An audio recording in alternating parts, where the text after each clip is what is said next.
Yo, magandang araw mga boss. Pagito owner share na naman po. So ngayon po mga boss ay meron na naman po akong i-share sa inyo. Babaguhin po natin yung hanging cabinet ng isang residential, yung ginagawan din namin dati mga boss. So ipakita ko po muna yung mga ginawa namin, tapos ito yung gagawin namin mga boss. Yun, nagustuhan tayo. So yun nga, kinukuha pa rin nila tayo. So kahit meron kaming trabaho, iniintay pa rin nila kami na kami yung magsa-sideline dito sa bahay nila mga boss. So ito. So yan yung una naming ginawa dito sa bahay na to mga boss. Nag-tiles kami dyan, naglagay ng design. Tapos yung pangalawa naming nagustuhan nila yung tiles. So sinunod nila ito namang itong mountain TV rack na in-upgrade natin. Itong cabinet na to, tapos itong design na to, yan hinaspi natin yan. Haspi lang ko yan mga boss. Pintura lang yan na water base lang. Yan, ganyan yung design mga boss. Oh. So, yan yung una nating natrabaho. So ngayon ang nangyari is nagustuhan tayo. So kinuha na naman tayo, meron na namang pinapabago. Itong counter bar na to mga boss is babaguhin natin. Lagyan natin to ng design. Papalitan natin tong mga vinyl tiles na nalangkat na tanggal na. Tapos itong cabinet na to mga boss, tatanggalin natin, babaguhin natin. Pagagandahin natin. Itong sa baba, so lalagyan natin ng L hanging cabinet yan dyan. Tapos dito mga boss. So yan po yung i-share ko sa inyo ngayon po mga boss. Natanggal na po natin ang dating cabinet mga boss. Simple lang po ang design nito mga boss. Yung sabi ng may-ari is parang pintuan lang lahat. Ayaw niya ng mayroong mga ano-ano pa sa cabinet. So parang pintuan lang lahat yung makikita.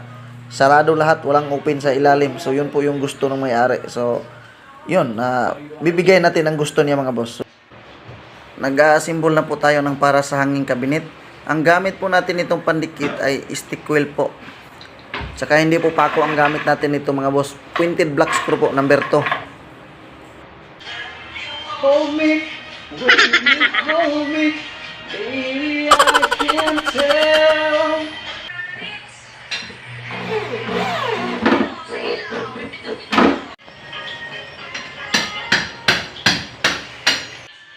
Yan, nagbubutas na po kami para sa rinse hood mga boss. So, kailangan na kailangan po talaga ang rinse hood.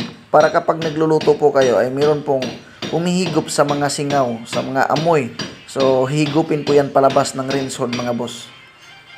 Isipin mo na palaging may dahilan sa mga problema na pilit sa'yong dumadagan. Magtiwala sa sarili, pakiramdam gagaan. Kung ikaw ay nadapa, bumango ka at tandaan na meron pang bukas na magiging lunas. Sa mga lumipas, pangit na dinanas. Tatagan mo lang, kaibigan ang iyong loob. Umahon ka kung hanggang leeg na ang lumubog.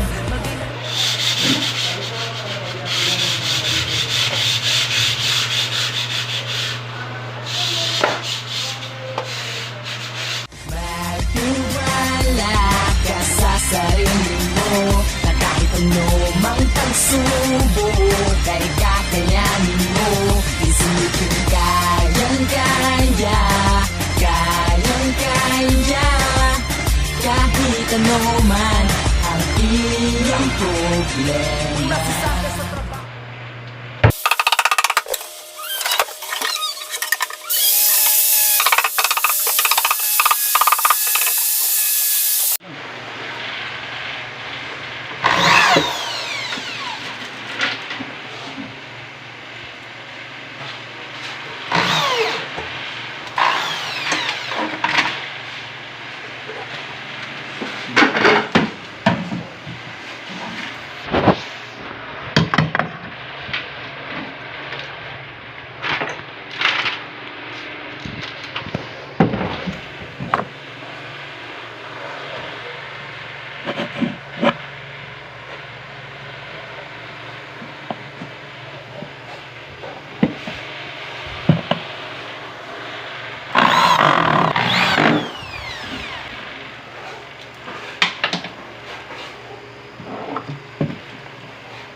So yan mga boss, epoxy lang po ang ginamit ko sa tiles niyan mga boss.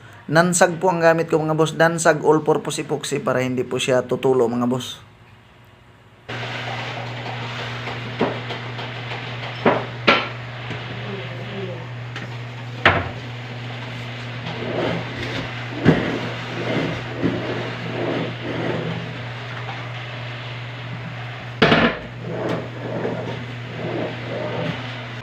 Lagyan nyo lang ng masking tape para hindi mahulog. So, ganyan po mga boss, oh.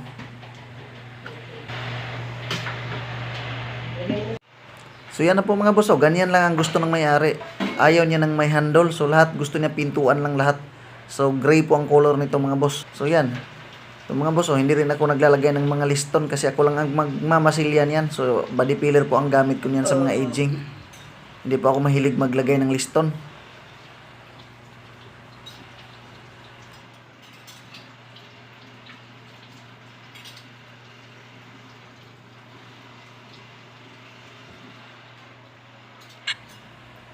Itong dito sa gilid mga boss, ginawan ko na lang ng paraan para malaki yung bukas. O yung sa corner. So yan mga boss, ginamitan ko po yan ng piano hinge para ditupi po yung pintuan, no. Ganyan mga boss. Ditupi po yung pintuan. Yan. So ang kulang na lang po nito mga boss ay handle. Itong sa mga baba, lagyan natin ito ng handle. Yung sa taas lang ang ayaw na palagyan ng handle ng may-ari. So, kulang pa to ng handle mga boss. Maging determinado sa hamon ng buhay, maging positibo sa baon na tunay. Ang putit itim may magiging makulay, at ang marupok ay magiging matibay. Bawat saya ay may lungkot, bawat lungkot ay may saya na darating sa'yo. Dahil hindi ka nag-iisa, magtiwala sa sarili na kayang-kaya mo ipagsigawan sa buong mundo na Pilipino to.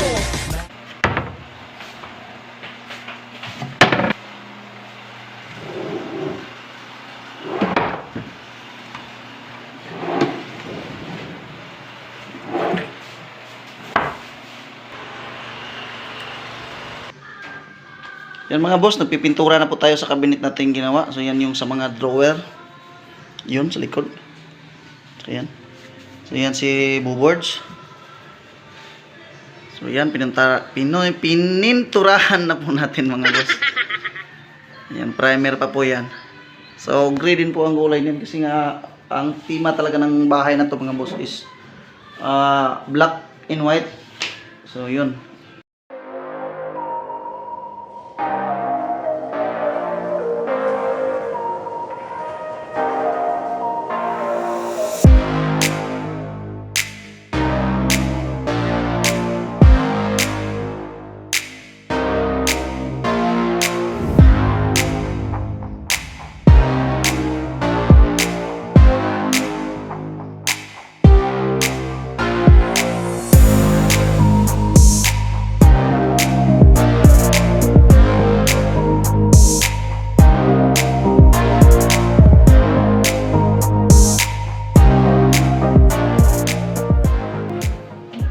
Kung meron po kayong mga tanong tungkol sa gamit naming pintura ngayon, sa ginamit naming pintura, sa kung ano pang mga tanong, comment na lang po kayo sa baba mga boss. Sasagutin ko po mga comment nyo. Lahat.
So ito na po yung cabinet natin mga boss, oh. Natapos na rin po.